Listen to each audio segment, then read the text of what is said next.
The Oura Ring has been around for a few years now. It's like a smartwatch but for your finger, and there's a few advantages to having a sensor on your finger, and that is you get better pulse detection from your heart rate, but also you get what you don't really get successfully done so far anyway on a smartwatch is temperature checking.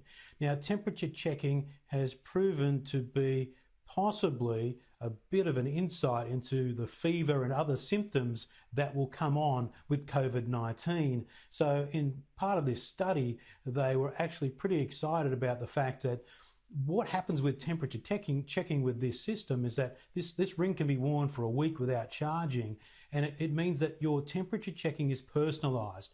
When you walk to a store with someone with a sensor that puts it to your head, it really doesn't give you a personalized idea of the temperature of that person if it's actually elevated and heading towards a fever.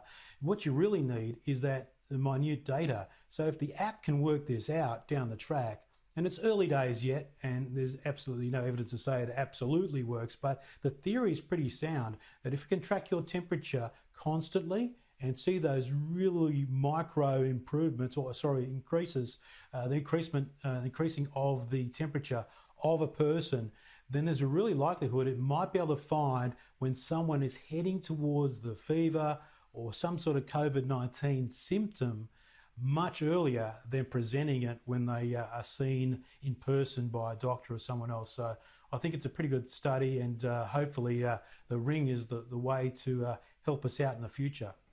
Well, let's hope so. Any indication of when it's going to be rolled out and a price at all? Well, the ring's been around for a while, Janie, but they've only just sort of tried it with the COVID-19 testing. So it's $400 US. It's not the only product out there, but the Oura Ring is pretty popular amongst people, and you can get all sorts of fashion attributes to it as well. So that's what we're looking at the moment with the ring, Janie. But it is available if you want to buy it. And the smartphone sales, they took a big hit, didn't they, the first half of the year? So as sales pick up, Djuro, what are your top picks for 2020? All right, Janie, this is a weekend edition exclusive. I'm going to give you my top 5 phones for this year. Got a little presentation for you. Here we go. So number 5 is the TCL 10 Pro.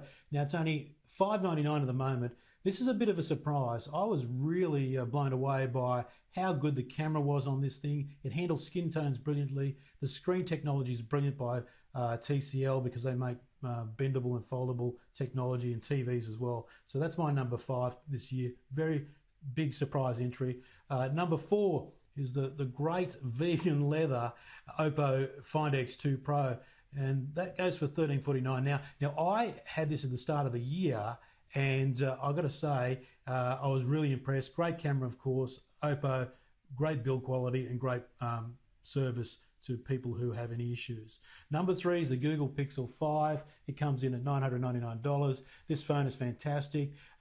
Of course, it has things like crash detection. If you're in a car, it'll ring the emergency services. It does all sorts of crazy things. The software is unbelievable. Plus, you can get the 4A 5G as well if you want to go cheaper. So the Google phone's number 3. Number 2, I could have picked any 4 of the new iPhone phones this year, but the iPhone 12 Pro Max, where you can start at $1849, is absolutely brilliant. There is no better video camera in a phone than the iPhone 12 Pro Max. Is brilliant.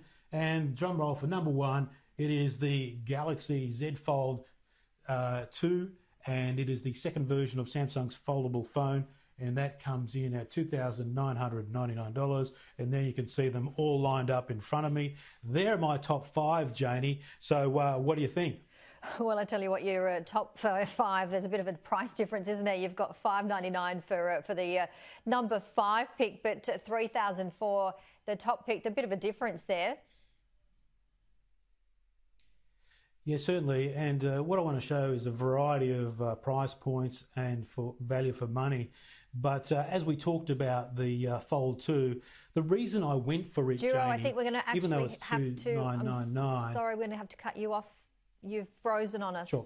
We've just got pictures of those phones. But Djuro, thank you, and we will touch base with you very, very soon. Thanks, Djuro.